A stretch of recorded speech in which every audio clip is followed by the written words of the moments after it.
They didn't even wait for the funeral to end. While I stood frozen beside my father's coffin, my own family pointed fingers, whispering to the lawyers and sneering at me like a thief. I had given up everything to take care of him. But they took my grief and buried it beneath greed. Now, they'll learn what happens when the quiet one decides they've had enough. My name is Daniel Mercer. I'm 32 years old, a freelance graphic designer, and until recently, I lived with and took care of my dying father in the old family home just outside Charleston, South Carolina. I hadn't left that house in over a year. Not really. Maybe a grocery run or two, maybe to the pharmacy.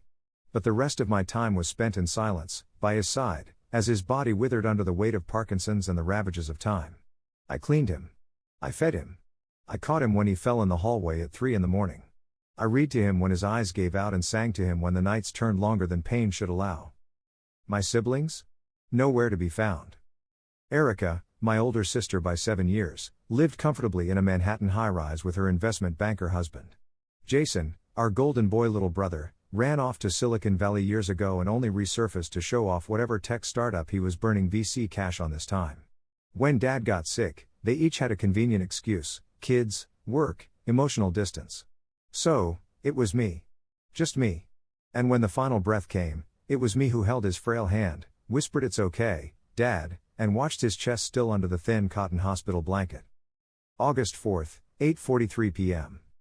He died with no one else in the room. And maybe that's how he wanted it. The funeral came quickly.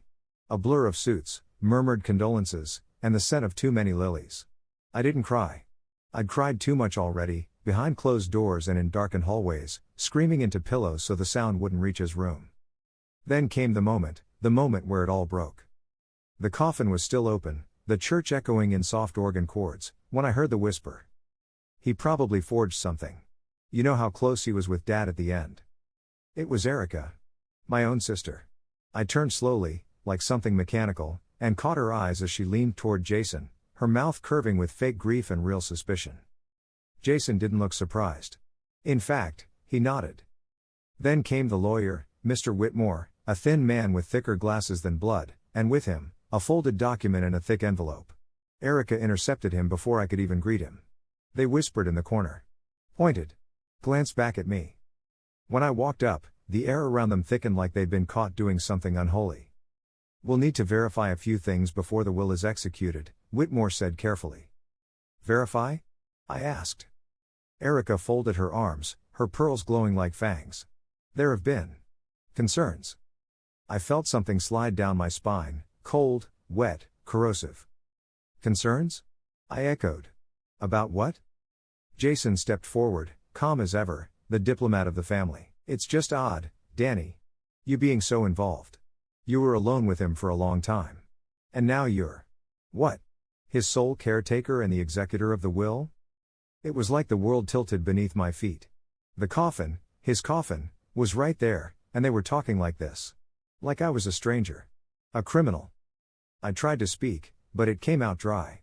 You think I, what? Manipulated him? Stole something? Erica's voice was soft. Too soft. We just want to make sure everything's fair. Fair. Like leaving me to carry every burden while they vacationed and thrived was fair. Like watching my father die cell by cell was fair. I clenched my fists. I swallowed the fire. They didn't deserve a scene. Not yet. But as I stood there beside the casket, my father's casket, I felt something in me split. Not grief. Not even rage. Resolve. If they wanted a war, they'd get one. They accused me of stealing the inheritance before the coffin was even closed. Now they were going to learn what it felt like to lose everything. 1. Peace. At a time, 3 days after the funeral, I stood outside Whitmore and Associates, a nondescript law office squeezed between a frozen yogurt shop and a nail salon. I stared at the glass door for a long time before walking in. Inside, the air was too cold, too sterile. The receptionist gave me a tight smile like I was just another errand to check off. I sat in the waiting area, surrounded by plastic ferns and outdated magazines, wondering how it had come to this. My siblings were already inside. I heard them laughing as if they hadn't just buried the man who raised us. Mr. Whitmore emerged, clearing his throat like a butler announcing war. Daniel, please come in. We're ready to proceed. I entered the room slowly, eyes scanning. Erica looked immaculate, legs crossed, her lips painted blood red. Jason, relaxed in his tailored blazer, sipped espresso from a cup he probably brought himself. I took the only remaining seat, low, creaky, and positioned deliberately across from them. "Let's begin," Whitmore said, placing a manila folder on the table with quiet reverence. "This is the last will and testament of Robert Thomas Mercer." The air felt heavy. Dense with tension, suspicion, and something more acidic, anticipation. "I'll read it in full," Whitmore continued, unfolding the paper. "Dated July 15th of this year." Jason raised an eyebrow. "That recent, huh?" I ignored him. Whitmore began. My father's voice filled the room, not in sound, but in sentiment. It was like hearing him again, just for a moment. His words were meticulous. Kind. Even to the ones who didn't deserve it. "To my daughter Erica, I leave my collection of rare books and the remaining stocks in Mercer Holdings. To my son Jason, I leave the vintage watch collection, as well as the investment property in Asheville." Their faces bloomed with smugness. Then Whitmore's voice changed slightly. "To my son Daniel, who gave up his life to care for mine when no one else would, I leave the family home, all remaining savings, and full control as executor of my estate." Silence. Dead, brutal silence. Jason's cup clinked against the table. Erica's jaw stiffened. "What?" she snapped. Whitmore looked up, calm. "Those were Mr. Mercer's wishes." "This is absurd," Jason said. "He was drugged half the time. You expect us to believe he wrote this in sound mind?" "He did," I said, finally speaking. "I watched him. He knew exactly what he was doing." Erica turned toward me, venom behind her eyes. "Of course you watched him. You were always there. Always whispering in his ear, playing the martyr." "He was dying," I said. "I was helping him die with dignity." "No," she hissed, "you were positioning yourself to take everything." Whitmore raised a hand. "I can assure you, this will was properly notarized and witnessed by two unrelated parties." Erica stood abruptly. "We'll contest this." Jason followed, more measured but no less threatening. "Lawyers talk to lawyers. This isn't over, Danny." They stormed out, but not before Erica turned back to deliver her parting curse. "You think you've won? Enjoy your blood money.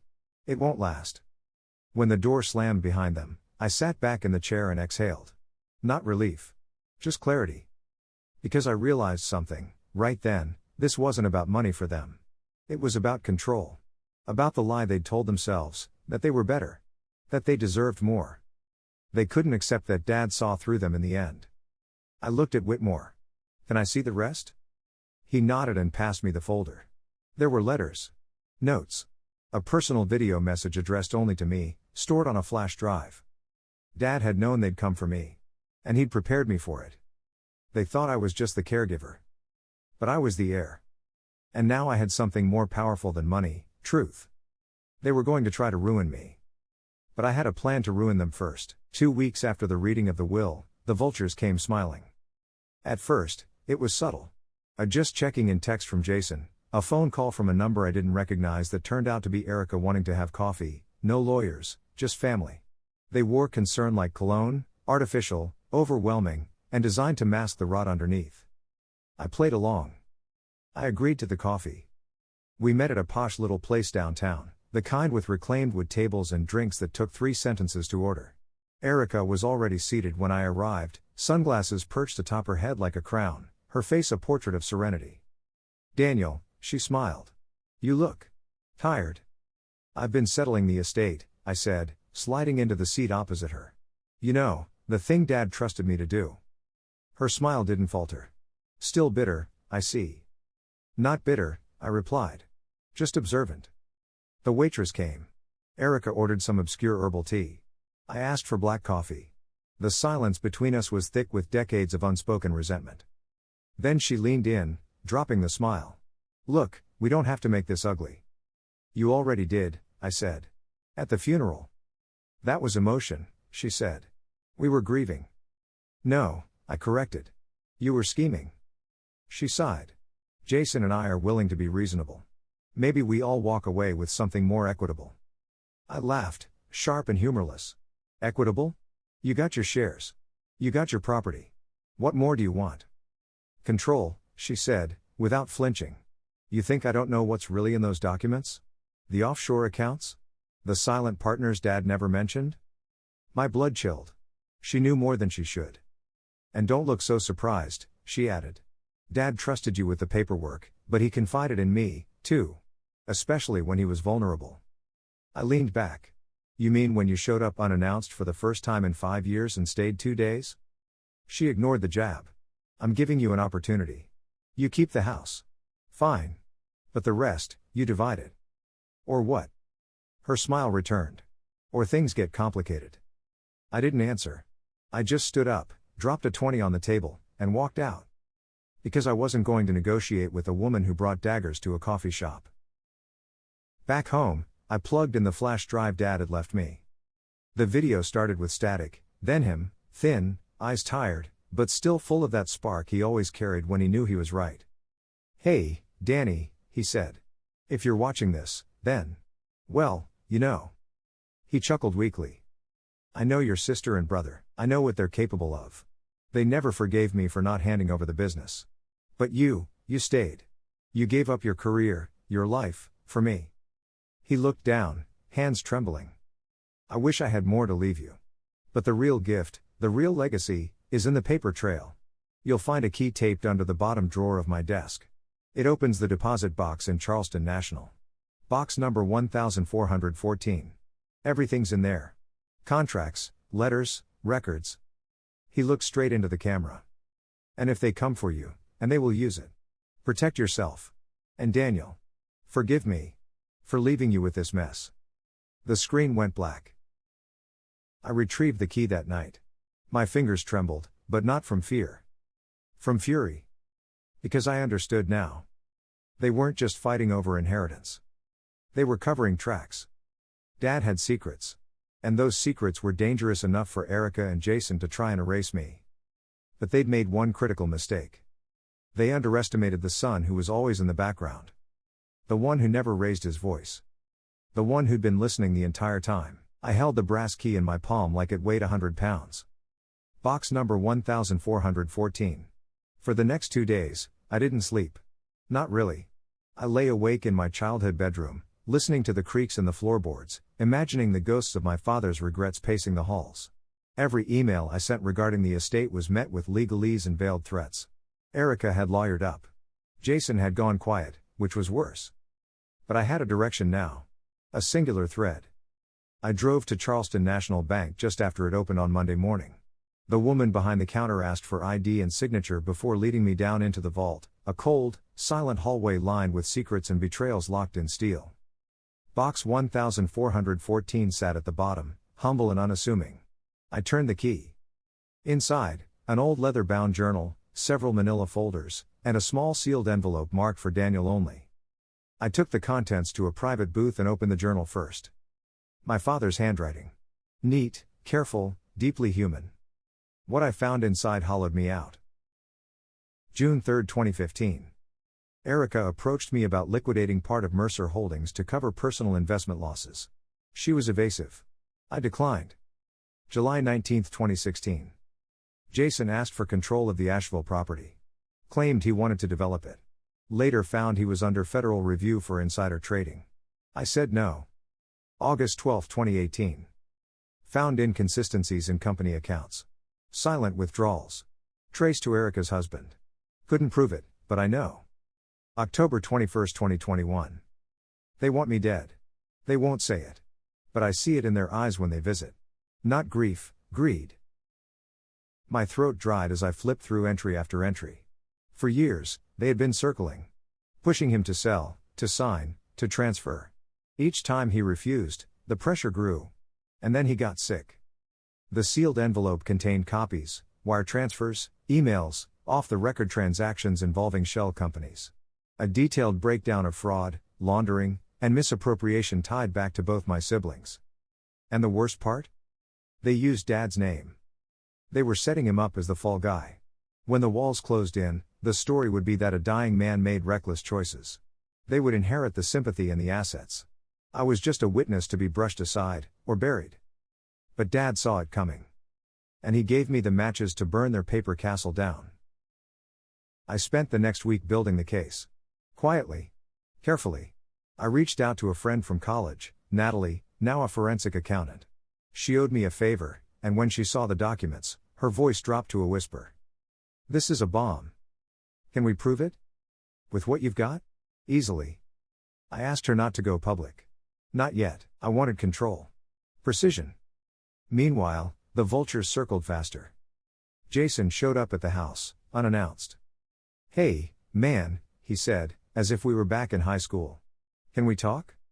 I leaned against the doorframe, arms crossed. Depends. About what? He scratched the back of his neck. Look. Erica's going too far. Lawyers, threats. I didn't sign up for that. I just want peace. You want a payout, I said flatly. He didn't deny it. Look, just split it. Let her have the stocks. Give me the Asheville property. Keep the rest. No lawsuits, no bad blood. I studied his face. Calm. Calculated. A lie in progress. I'll think about it, I said.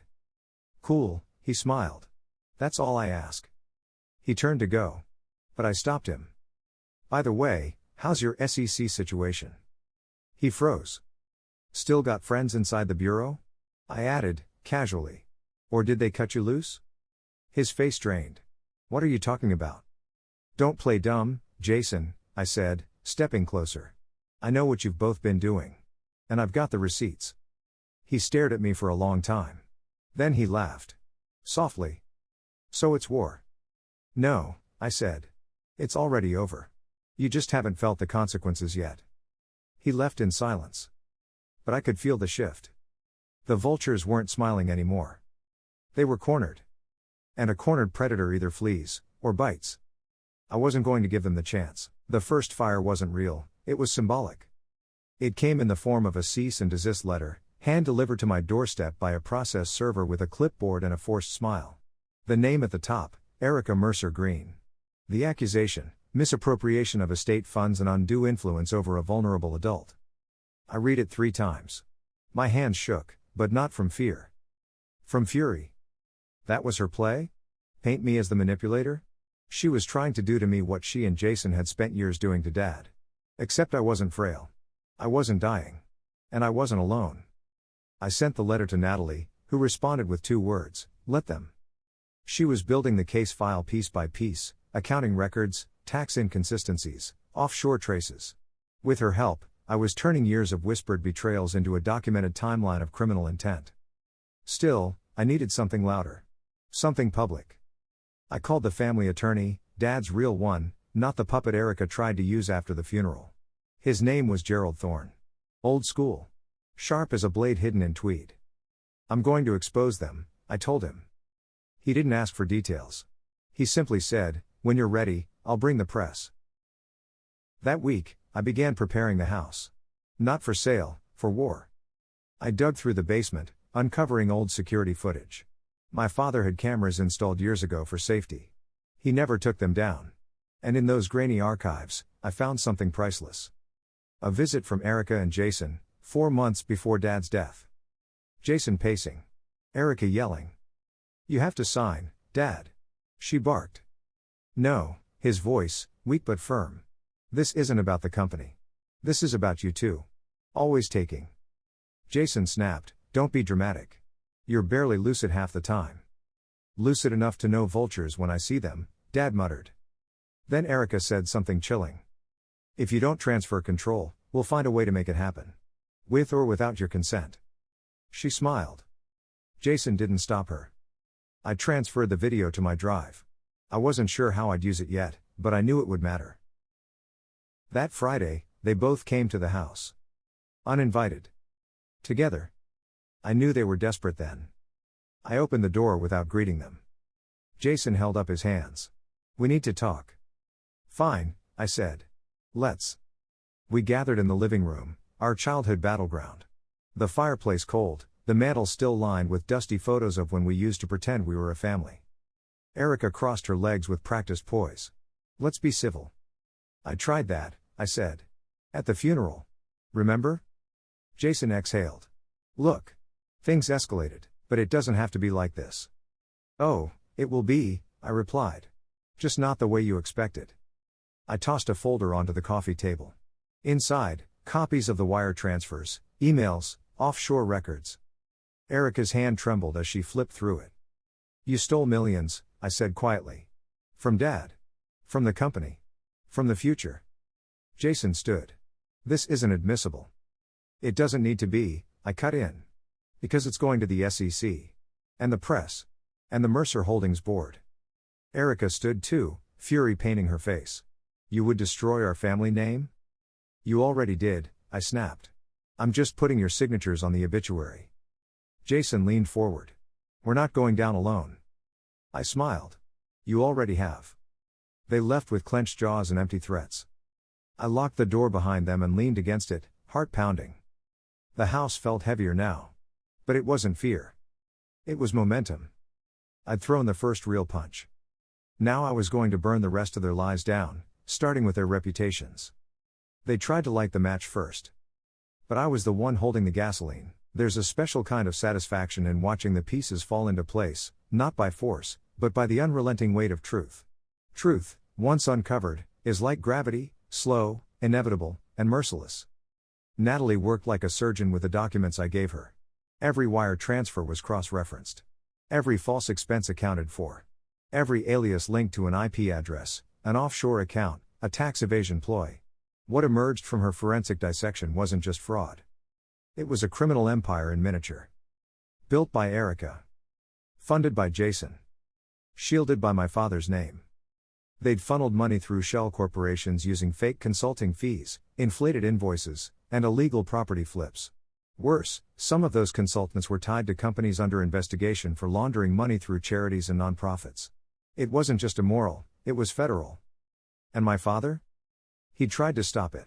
There were letters, pleas to their legal counsel, terminated meetings, even recorded calls where he begged them to come clean. But he never pressed charges. He didn't want to destroy them. I wasn't my father. I met Gerald Thorne in a dim downtown cafe on a rainy Wednesday. He wore a trench coat and carried a leather briefcase that looked like it had survived both world wars. He reviewed the file I slid across the table. Halfway through, he said, "They're finished." "That's the plan," I replied. "You want this civil or criminal?" "Both." He gave me a rare smile. "Thought so." We drafted the press release first. Not tabloid fodder, just the facts. Clean. Professional. Devastating. Mercer Holdings was preparing to cooperate fully with a federal investigation.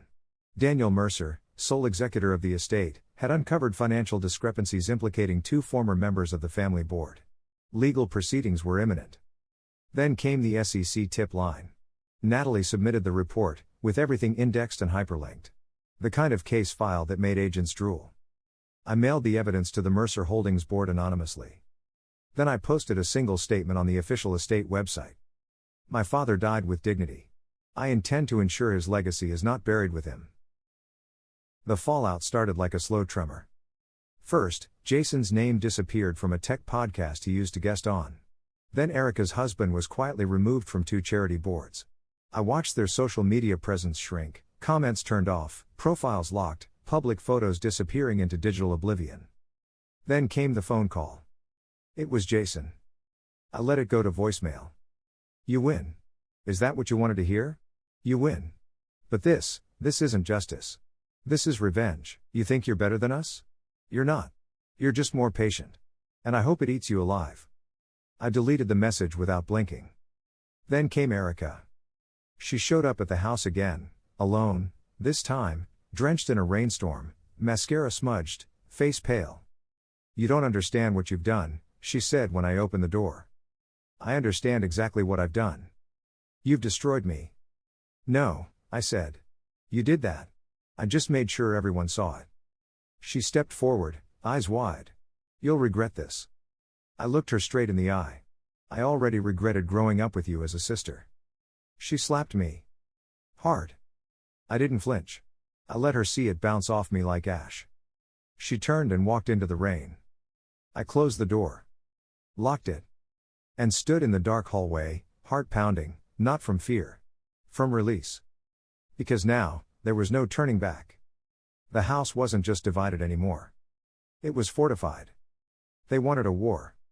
I gave them a reckoning.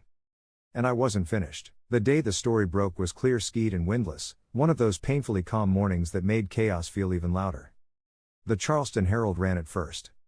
Mercer airs under federal review for estate fraud, offshore scandals, and corporate theft. Below the headline, two side-by-side photos, Erica, stern and photogenic, in her Manhattan boardroom glory, and Jason, grinning at some tech launch years ago, now pixelated and ironic. The article didn't pull punches. It referenced confidential SEC leaks, the cooperation of estate representatives, and an anonymous insider believed to be close to Robert Mercer himself. They didn't name me, but they didn't have to. Everyone in the family knew who held the blade. And I twisted it with precision. I issued an official estate statement within the hour. Robert Mercer built his legacy on integrity, resilience, and sacrifice. The misuse of his name to perpetrate financial crimes is a stain that must be cleansed, no matter the cost. The Mercer name will stand, not because of who inherited it, but because of who protected it. That quote went viral. Natalie sent me screenshots from finance forums, legacy estate groups, even Reddit threads. Most of the public comments praised the act, finally, someone cleaning up generational wealth the right way. But the private messages I got from family members? They were venom dipped in entitlement. My Aunt Claire accused me of humiliating the family. My cousin Marcus wanted to know if he should distance the Mercer name from me in professional circles. I sent them both a photo of the SEC case number. Let them stew. Meanwhile, Mercer Holdings responded exactly how I hoped, aggressively. Erica and Jason were summoned to an emergency board hearing. Not as members, but as subjects. Natalie and I were asked to submit evidence formally. We did. Gerald Thorne drafted a motion to block all remaining inheritance payouts to either sibling pending the conclusion of federal investigations. The court approved it. Their money stopped overnight. Their influence? Cracked. And for the first time in decades, the board reinstated the Mercer family legacy clause, one my father had written in the company's original bylaws. It ensured that future voting power within the company would only be granted to descendants in good standing and without pending legal action. That clause had been buried, conveniently ignored. I unearthed it. Rewrote it. Voted it into permanence as sole executor. Jason tried calling. I blocked his number. Erica sent a legal letter begging for negotiation. I sent back the clause. And for the first time, I felt it. Power. Not the loud, greedy kind they'd always wielded. Mine was cold. Sharp. Just. With control of the estate fully in my hands, I began restructuring everything. The house, our childhood home, became the new headquarters for the Robert Mercer Foundation. I hired a small team to focus on funding Parkinson's research, caregiver support programs, and legal assistance for elder abuse victims. I knew what Dad would have wanted. And more importantly, I knew what they never imagined would come from the ashes of their greed. I rewrote the family trust. Removed Erica and Jason entirely. I redirected their portions to a scholarship fund. Named after my father. The public cheered. The vultures seethed. But I had already won the war they started before the coffin was closed. One night, weeks after the dust had begun to settle, I sat alone in the study. The same chair my father used to sit in when we read the paper together. The fireplace flickered. On the desk lay the journal. His journal. I flipped to the last page. There, in shaking handwriting, were 6 words. I knew you'd do the right thing. My throat closed. Not with grief. But with release. For so long, they'd tried to write me out of the story. The quiet son. The caregiver. The irrelevant one. But I had rewritten the legacy. Line by line. Signature by signature. Now, the only ones erased were them. You'd think watching someone lose everything would come with a rush, some cinematic wave of euphoria. But when it finally happened, when they started falling, it wasn't euphoria that hit me. It was silence. A kind of peaceful, surgical quiet that let me observe every piece of their collapse in vivid, excruciating detail. Jason fell first. The SEC launched its investigation publicly, naming him as a person of interest in multiple violations of securities fraud and insider trading. Overnight, his startup backers pulled out. 2 days later, his company's board removed him for the integrity of the brand. The headline that broke him wasn't even from a financial outlet. It came from Tech Insider Weekly. Mercer prodigy or white-collar thief? The fall of Jason Mercer. Natalie sent me the article with one word: poetic. He tried to pivot, of course. Gave interviews claiming he was framed. Threw Erica under the bus. Claimed he was manipulated by his sister's high-powered husband. Said he was just trying to protect the family business. The public didn't buy it. His bank accounts were frozen pending litigation. His assets seized. The Asheville property, the one he fought so hard to keep, was sold off in a public auction. I watched the live stream. I didn't bid. I didn't have to. Just seeing him watch it happen was enough. He emailed me once after that. One line. "You were always good at watching people drown." I didn't respond. Because he was right. Erica's fall was slower. More theatrical. She hired a PR firm. Went on damage control. Claimed it was all a misunderstanding, creative accounting at worst, administrative oversight at best. But the press kept digging. Her husband? Indicted. Their Manhattan penthouse? Seized. The charity board she sat on? Disbanded or quietly replaced her. Even her alma mater revoked her alumni speaker slot at a high-profile fundraiser. And the best part? A whistleblower came forward, someone who worked for her husband. Claimed Erica was the architect of the shell companies. That she'd been laundering money under multiple aliases. And that she used Dad's estate to hide her tracks when things got tight. Her name started trending. Not in the way she used to dream of. One of the top posts was a split image. On the left, a cover photo of her featured in Women in Wealth Quarterly. On the right, a screenshot of her FBI warrant notice. Caption. From power suits to prison stripes. I saved that one. Then came the final blow. The board at Mercer Holdings convened a vote. They expelled both Erica and Jason permanently from the company's legacy structure, citing gross misconduct and reputational damage. Their shares? Forfeited. The family name they corrupted? Reclaimed. By me. I stood alone in the conference room that day, surrounded by portraits of old Mercer patriarchs. My father's frame hung above the mantel, his eyes still filled with quiet dignity. A board member asked me if I wanted to change anything about the legacy clause now that it was fully mine to rewrite. I thought about it. Then I said, yes. I rewrote a single line. Only those who protect the legacy shall inherit it. No loopholes. No forgiveness. No more second chances for predators in pearls and suits. At home that evening, I found one more letter in the study drawer. I hadn't noticed it before. A sealed envelope addressed in my father's handwriting. Inside. Daniel, if they ever fall, don't become them. Remember why you stayed. Love, Dad. I sat there for a long time. Not angry. Not victorious. Just. Still. Because he was right. This wasn't about revenge anymore. It was about restoration. But I wasn't done yet. There was one more truth I hadn't faced. One last confrontation I'd avoided. The courtroom. The place where names would be carved in stone, guilty or not. Courtrooms don't echo like in the movies. They hum a low, electric buzz of anticipation, judgment, and paperwork. The kind of silence that doesn't feel empty, it feels loaded. The hearing wasn't criminal, yet. This was civil. Estate litigation, fraud allegations, family trust disputes. But the implications were massive. The evidence I presented, the testimonies prepared, it was all a warm-up for the federal avalanche coming next. But this? This was our stage. A family drama, unfiltered, under oath. The judge was a stern, silver-haired woman who looked like she didn't tolerate nonsense from anyone. Perfect. Erica sat on the left side of the courtroom, a legal army surrounding her. Jason flanked her, thinner now, twitchier. Their once glossy presence dimmed into something brittle. Diminished. Desperate. I sat across from them. Alone. By choice. The first witness was Natalie. She walked through her credentials with surgical calm, then unveiled the web, shell companies, paper trails, timestamps, emails, asset misappropriation, falsified invoices. The courtroom fell into a stunned hush as she spoke.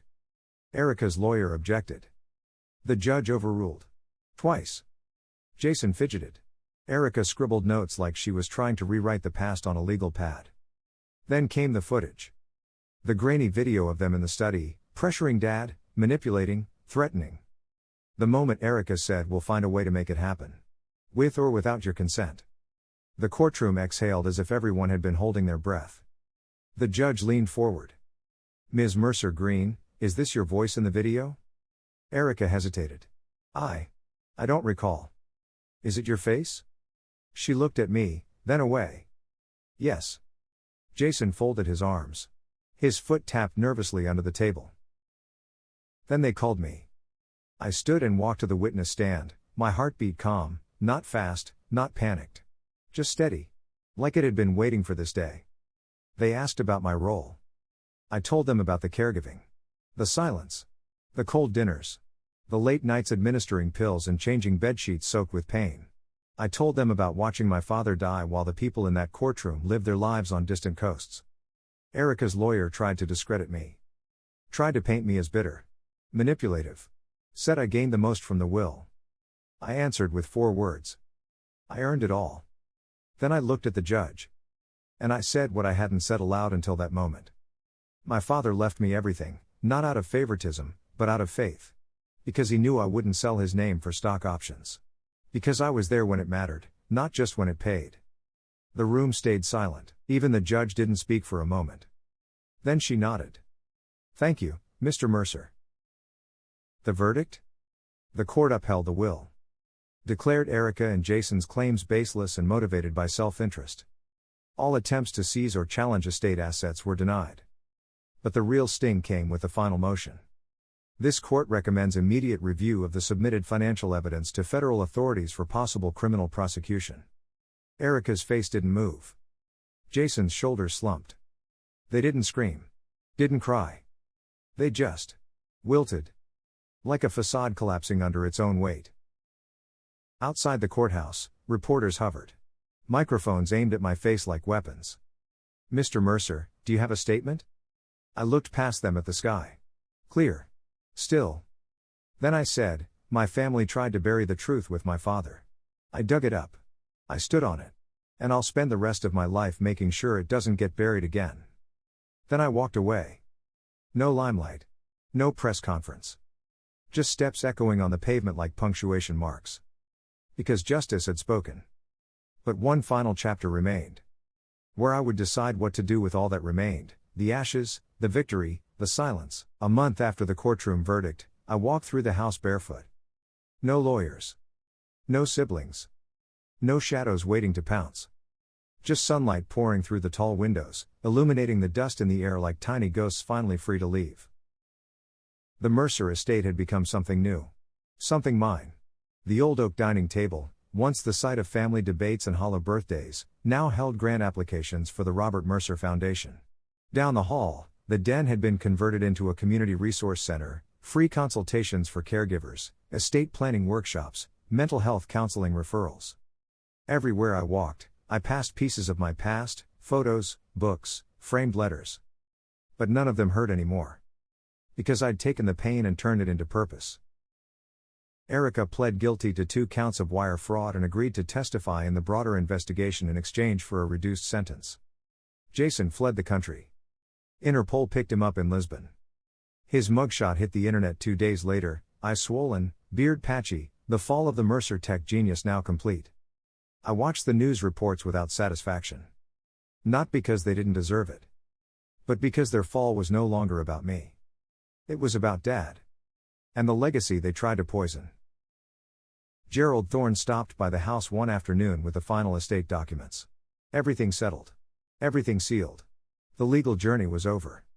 You did it, he said, handing me the final folder. No, I corrected, he did it. I just followed the map he left behind. Gerald smiled. Then maybe you should be the one to write the next one. That stuck with me. Weeks passed. Then one day, I opened a blank document on my laptop and titled it The Mercer Testament, A Legacy of Fire and Fidelity. It wasn't a legal document. It was a story. My story. His story. Our story. Not just of betrayal and justice, but of endurance. Of choosing to stand when everyone else tried to bury you. Of loving someone enough to carry their name, even when it's heavier than grief itself. I still visit his grave every Sunday. Still talk to him like he's there, because in a way, he is. Not in the stone.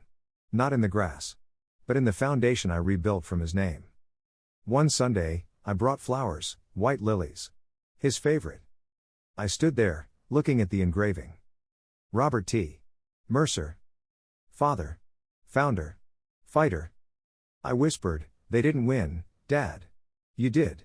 You still do. The wind picked up. And for the first time since his last breath, I felt peace settle over my shoulders like a warm coat. This is the end of the story. But not the end of me. Because some legacies aren't passed down, they're forged in fire, in silence, in the ashes of those who tried to steal what they never earned. And I am the keeper of that fire now.